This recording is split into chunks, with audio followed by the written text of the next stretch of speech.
Queridos, amém. Eu queria muito falar nessa noite sobre avivamento, sobre o que está acontecendo lá nos Estados Unidos. Eu não sei se você já ouviu o que está acontecendo, acredito que sim. Hoje é o 12º dia de um culto que começou e não parou mais. E realmente tem sido algo chocante para a nossa realidade, mas eu quero te dizer que não é algo inédito. Existem ministérios que fazem isso há muitos anos. Tem um ministério no Kansas City, no estado do Kansas, da cidade de Kansas, que eles fazem um culto ao Senhor durante 20 anos. E está no YouTube, está disponível, qualquer dia, qualquer hora que você acessar. Se chama IHOP, International House of Prayer Kansas, IPOK. Então está lá, se você acessar, qualquer momento que você entrar no YouTube, está lá, o pessoal orando, durante 20 anos eles estão ali. E existem pessoas que fazem isso. E aconteceu agora, nessa universidade, nos Estados Unidos, e tomou uma proporção muito grande. O pastor Neto acabou de falar lá na Fraga, que muita gente tem perguntado, e ele falou, não sei, é verdade, irmãos, a gente não sabe, a gente não consegue entender, ninguém explica Deus, né? Tem uma música que fala isso, ninguém explica Deus. Paulo, ele vai dizer, quem conheceu a mente do Senhor, senão o Espírito de Deus, o Espírito do próprio Deus. Então as coisas de Deus são inexplicáveis, mas eu quero te dizer, o que está acontecendo lá não foi do nada. As coisas de Deus nunca acontecem do nada. A gente tem um costume muito grande de ver algo acontecer e a gente pensa que é do nada. Olha para isso, para fulano, do nada ganhou um carro, né? Cadê o Alex? Do nada ganhou um carro, né? Do nada, nada. Ninguém conhece a história, ninguém conhece o secreto, ninguém conhece as lágrimas. Do nada, fulano conquistou tal coisa, recebeu uma bênção. Nunca é do nada.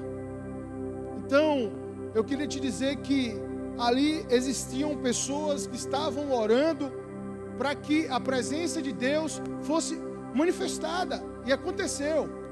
Mas existem pessoas que estão orando para que a presença de Deus manifeste e não acontece. Essa escola também é uma universidade no Kansas, que durante 20 anos eles fazem isso. Não aconteceu, não dessa mesma proporção.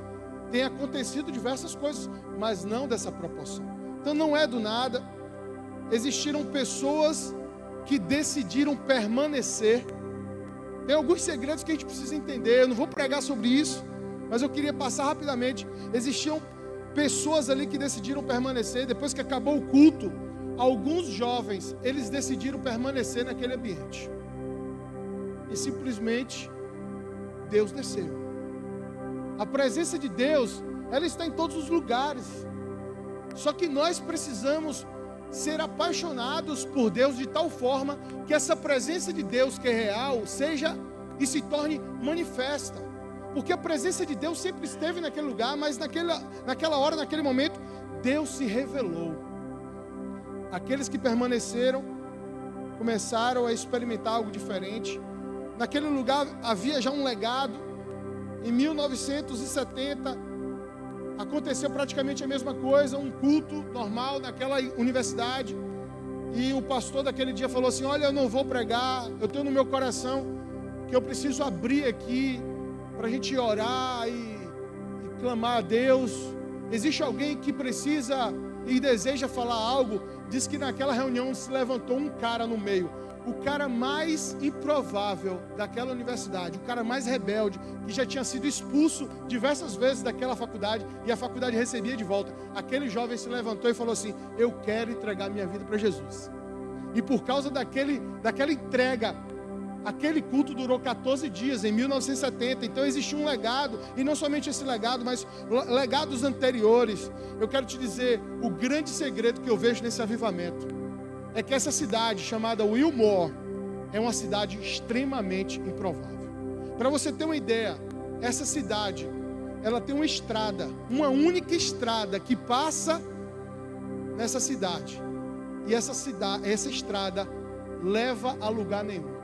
Depois que essa estrada passa pela cidade que está acontecendo esse grande avivamento, ela percorre ainda mais 10 quilômetros e chega a lugar nenhum. É uma rua sem saída. Deus escolheu o improvável. Não é novo para nós. A gente tem ouvido falar sobre os improváveis há muito tempo, não é verdade? Temos ouvido Queimadinha é o improvável, Feira de Santana é improvável, Comunidade de Esperança é uma realidade improvável. Deus, Ele ama os improváveis. Amém? Existe uma promessa. Século passado houve um grande avivamento chamado Avivamento da Rua Azusa, que aconteceu praticamente da mesma forma, guardadas as devidas proporções. Era um avivamento muito mais de poder, de cura, de milagre, de batismo. O que está acontecendo é diferente, mas era algo que não parava. Foi organizado por um homem chamado William Seymour, que morreu em 1922. E antes dele morrer, ele disse, olha, eu anotei aqui o que ele disse. William Seymour diz assim antes de morrer: daqui a 100 anos acontecerá um avivamento muito maior. Não será local, nem regional, nem denominacional, porém alcançará todo o globo. Em setembro do ano passado, fez 100 anos da morte de William Seymour. Eu creio que estamos em um tempo propício para o avivamento do Senhor. Amém? Abriu-se uma janela e nós estamos no tempo certo, na hora exata. Amém? Para finalizar essa introdução aqui sobre isso, eu quero citar o testemunho de um jovem, um estudante que estava lá, e tem muito material na internet. Um estudante que não sei o nome, ele diz assim, ó: o avivamento acontece quando pessoas improváveis e famintas se reúnem para um extraordinário banquete. Comunidade Esperança, nós somos os improváveis. Que nós também venhamos ser os famintos. Amém? Que haja fome dentro do seu coração e um desejo desesperador pela manifestação de Deus na sua vida e através da sua vida. Amém? Glória a Deus. Glória a Deus. Você entende isso? Deus abençoe.